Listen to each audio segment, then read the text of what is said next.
ल एउटा दृश्य सोचौँ है।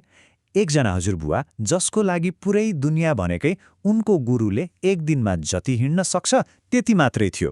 आजको हाम्रो चर्चा यहीँबाट सुरु गरौँ। अब त्यही माटोमा हुर्केको तेस्रो पुस्ताको नातिलाई हेरौँ। ऊ आफ्नो हातमा भएको स्मार्टफोनमा टिकटक हेर्दै अस्ट्रेलिया वा अमेरिका जाने योजना बनाइरहेको छ।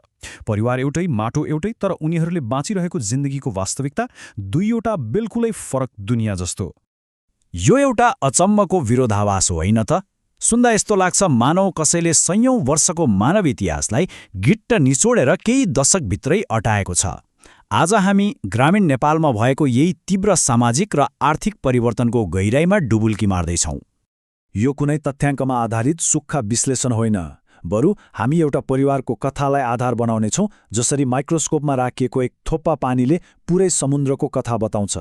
यो एउटा यस्तो यात्रा हो जहाँ मानिसको जीवन माटोको चक्रबाट सुरु भएर सिधै विश्वव्यापी बजारमा गएर जोडिन्छ। त्यसो भए यो कथाको जराबाटै सुरु गरौँ, जमिनसँगको सम्बन्धबाट। हजुरबुवाको पुस्ताको लागि जीवनको आधार नै यही थियो र यो रूपान्तरणको पहिलो अध्याय पनि ठिक यहीँबाट सुरु हुन्छ। हेर्नुस्, हजुरबुवाको पालामा त्यो परिवार आफैमा एउटा बन्द चक्र, एउटा क्लोज लुप इकोसिस्टम जस्तै थियो। मतलब बाहिरबाट केही पनि चाहिँदैन थियो, चाहिने सबै कुरा परिवारभित्रै उत्पादन हुन्थ्यो अनि त्यही खपत पनि हुन्थ्यो। यो चक्र कस्तो थियो भने खेतमा घाँस उम्रियो, त्यही घाँस गाईबस्तुले खाए, उनीहरूले दिएको मल फेरि त्यही खेतमा गयो र त्यही खेत जोत्नलाई गोरुको प्रयोग भयो। ऊर्जा उत्पादन हुने र खपत हुने ठाउँ एउटै थियो, सबै कुरा परिवारभित्रै घुमिरहन्थ्यो। तर सयौं वर्षदेखि चलिरहेको यो आत्मनिर्भर चक्र, यो पर्फेक्ट सिस्टम अचानक टुट्न पुग्यो।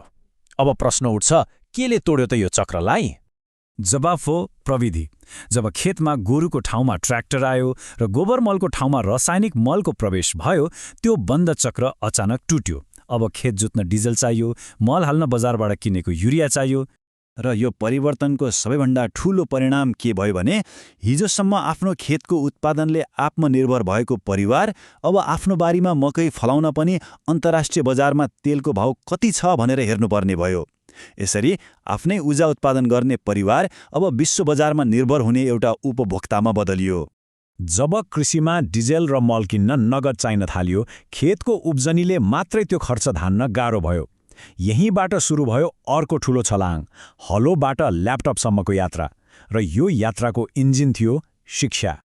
यो शैक्षिक रूपान्तरण साँच्चै नै नाटकीय छ। हजुरबुवाको पुस्ताले गुरु शिष्य परम्पराबाट अक्षर चिन्यो। बुवाको पुस्ता सरकारी स्कुल गएर औपचारिक शिक्षा लियो, जसले जागिरको ढोका खोलिदियो। र नातिको पुस्ता ऊ त निजी बोर्डिङ स्कुलमा अङ्ग्रेजी माध्यमको शिक्षा लिएर विश्वव्यापी बजारका लागि नै तयार भयो। परिवारले आफ्नो खेतको आम्दानी, जागिरको तलब सबै थोक खर्चेर छोराछोरीलाई बोर्डिङ स्कुल पढायो। तर यो लगानी खेतीपाती सुधार्नका लागि थिएन, यो त आफ्ना सन्तानलाई कृषिबाट पूर्ण रूपमा बाहिर निकाल्नको लागि थियो। तर यसको अन्तिम परिणाम के भयो त? एउटै शब्दमा भन्नुपर्दा पलायन।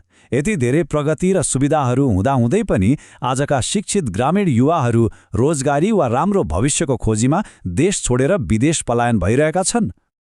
खैर, यी आर्थिक र शैक्षिक परिवर्तनले पैसा र अवसर मात्र ल्याएनन्, यसले त समाजको मूल्य मान्यतालाई पनि जरादेखि नै हल्लाइदियो।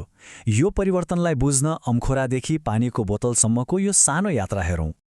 पहिले बाटोमा हिँड्ने कुनै पनि बटुवालाई तिर्खा लाग्दा घरहरूले अम्खोरामा राखेको पानी सित्तैमा दिन्थे।